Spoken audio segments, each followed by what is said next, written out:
Ruel, maraming salamat sa pagdaan sa amin dito sa Kaitan in Action with BA.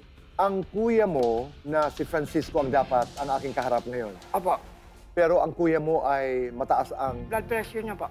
dahil hanggang ngayon siya ay galit. Opo. Gawa po nung sa, sa tatay din namin, tsaka po sa lupa namin tinitirikan. Na nagtataka kami kung paano napunta sa pangalan ni Victorino. Ilang kayong magkakapatid lahat? Bali, 7 po kami. So noong umpisa, doon sa bahay na yan, naroon ang tatay, nanay, kuya at ang kanyang anak, at ikaw. Anong nangyari? Saka lang po namin siya nakita noon nung namatay na yung airmat namin. Nakiusap po na kung pwedeng pansamantala makikitira.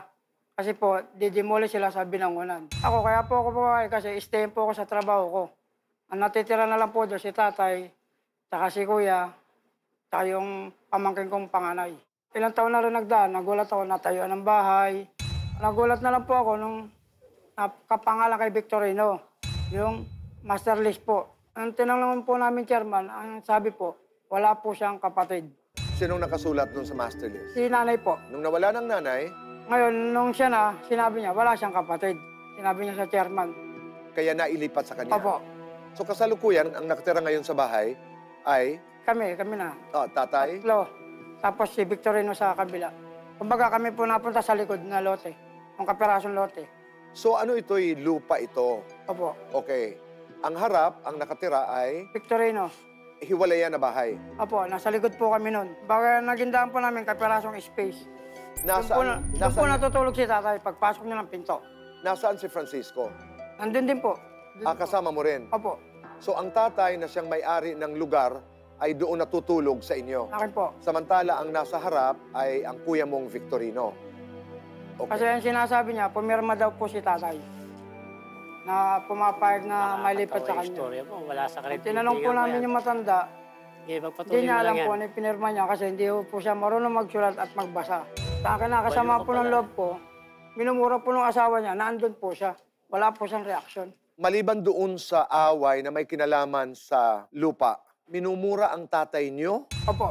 ng asawa ng kuya mong Victorino. Andun po siya, ni minsan po, hindi po namin narinig sa kanya yung, uy, wag mo murahin tatay ko yan. Wala po. Bagkos, kinakampihan niya pa po. Dapat po siya ang magpanik kasi barangay tanod po siya. Ngayon, ang kuya mo, si Francisco, ay nagagalit kay Victorino dahil din doon sa paglipat ng pangalan sa kanya. Dahil sinabi niya sa barangay na siya lamang ang mag-isang anak, kaya nararapat na sa kanya ilipat. Opo. May nabalitaan ako na ngayon, pag pinuntahan mo raw ang barangay, hindi lamang ang pangalan ni Victorino ang nakalagay, pero naroon din ang pangalan ng iyong asawa. Opo, kumbaga nahati na po siya kasi po, dalaw na po siya. Asawa mo Napag-iwalay na po yung pangalan niya. Asawa mo nilagay mo. Mismong chairman po ang nagsabi na asawa ko na lang kasi ako lagi nasa trabaho po. Yung asawa ko, pwede daw pong yun ang ipangalan. Doon sa kalahati Opo. ng property. Anong sabi ni Kuya Francisco mo? Siya naman yata ang Hindi, mawawala. payag naman po siya kasi sa amin po siya nakatira. Ah, Kumbaga kami rin po nag-aasikaso kay tatay. Ruel, ito bang problema nyo? Sinubukan yung pag-usapan ng magkakapatid? Maraming beses na po, baliwala lang Asawa po. mo, pareho, Una, no? pag nakakaharap po sa kanila, okay. Pero pag umuwi na po sa bahay, mga ilang araw po, ayan na naman po. Balik na naman po sa dati. Ayaw pa rin po nilang tumigil eh, lalo po yung asawa. Sana gustong-gusto po nila kami mapalayas din sa bahay na yon. So sa kasalukuyan, Ruel, saan mo gusto pumunta itong pag-uusap na ito? Total, kapatid din naman po, dugo rin po namin. Kaya kung kaya niyang sabihin yung asawa niya na tumigil, Wala man natahimik yung yan. masaya na po kami doon, Tito Boy. Okay na, nasa pangalan ng asawa mo yung inyo, Opo. nasa kanya yung pangalan nung nasa harap, sa inyo okay na yon. Opo. Kaso, ang problema lang po, talagang di niya kayang kontrolin yung asawa niya. Hanggang sa binubuhusan ba ng kayo? tubig yung matanda, pagpapasok ng bahay. Tapos PWD na po siya. Nakuha niya po managa. Pinagtataga yung pinto ni tatay. Nasaan po yung paggalang niya sa matanda? Sasabihin niya, matanda pa walang utang na loob. Baka totoo lang Dapat tayo, sila hindi magkaroon tayo ng utang sinungaling na sa loob. tao. Dahil sila ang nakitira. Dahil nung tinira nila yon, bahay na. Pinaayos lang po nila. Ruel, totoo bang umabot na ito sa sakita na pisikal? Opo. Siyempre, Wala siyang nadala galang po eh. din ng sama ng loob. Napilitan na rin po akong pumatol. Pero mga ilang araw din po, Tito Boy, ako mismo rin po humingi ng pasensya sa kanya. Tinanggap naman po. Alam po, Tito Boy, kung hindi niya po kaya, mapipilitan kaming kasuhan siya na ginawa niyang panluloko sa amin. Na sinabi Paano niya sa matatag termo na na wala siyang panloloko kapatid. yun? Anong naramdaman mo nung sinabi niyang wala siyang kapatid? Eh, masakit po. Papakaawa ka, ikaw rin naman na may problema. Nako, ipayak-yak ka pa rin. Isos!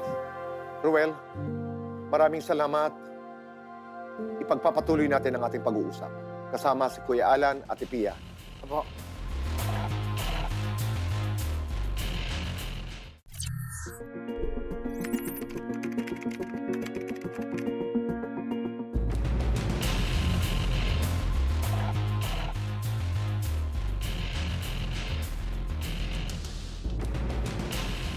Victorino, maraming salamat. Narinig mo yung pahayag ng iyong kapatid. Ano ang iyong reaksyon? Sa akin ang palagay po, Tito Boy, nang mamatay ang mother namin. At dinaanan po tayo ng matinding bagyo, Undoy. Tapos yung pakatapos po ng Undoy, Tito Boy, pumasyal ako sa bahay ng airpot ko. Wala po siya doon dahil binaha na yun. Naghihintay ng matagal, bago kami dumating 2010, hindi pa rin na po nagbago yung lalim ng lupa. Ngayon, sinasabi nilang nasa master ako, yun ay patunay lang po na pumapayag ang ama ko na tumira kami doon. Ngayon, marami kaming ginastos, panambak doon, para mapantay lang po sa kasada. Willing naman na magsabi sila sa akin kung ano gusto nilang mangyari. Wala. Naghihintay ako. Ito na po. Nung dumating ng panahon na wala na silang maupahan, dahil palipat pa silang inuupahan, nakiusap sa misis ko na stroke. Na kung pwedeng tumira, may paiyak-iyak pa siya. Okay, pinagbigyan namin. Naawa yung misis ko dahil doon sa dalawa niyang anak na walang pirmihang matitiran. Tapos, sasabihin na, madamot kami. Inagaw namin yung lupa sa ama ko. Yung lupa sa magulang ko, walang umaangkin o nanakaw. Kung sinasabi niya nakalagay ako sa pangalan, yun ay nagpapatunay lang para mailagay ako sa masterly. Kasi pag hindi ka nilagay sa masterly, mawawala yung lupa. Ibang taong titira, ay tatay ko, nag-iisa lang doon. Wala sila, hindi sumusut. Ano gagawin ko? Sabi ko, tay, abot na natin yung silong. Ano gagawin natin? O di kung may pera kayo, itas nyo. O namin ang airpot ko, tinas namin. Tulong kami ng tatay ko, lahat ng malalim, inangat namin. Makapagtayo lang ng pundasyon. Tapos nag-iwan siya ng kapirasong pinto para doon sa bahay niya sa likod. May daanan siya.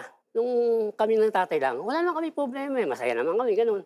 Tubig, kuryente, hindi ako naniningil. Magulang ko yun eh. Kami wala naman kaming habol sa lupa. Kami, meron pare-pares matirahan. Ito po, Tito Boy Abuta.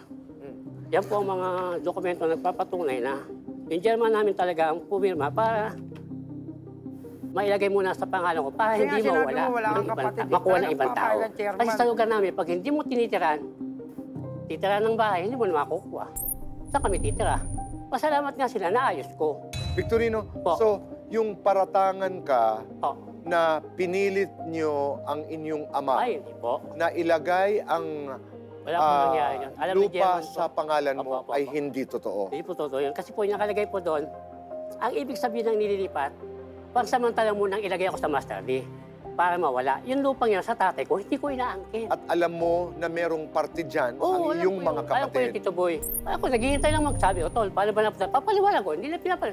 Maninira po rin sa ibang tao, ay, inakaw ng kapatid ko, inakos tatay, kinuloko tayo. Tama pa naman yun. Pero nagkaroon daw kayo ng pagkakataong mag-usap na magkakapatid. Oo. At okay naman daw kayo pag nag-uusap, pero Oo, walang pagkatapos problema ng ilang kami. araw, baliwala rin daw. Opo. Ito po, Tito Boy.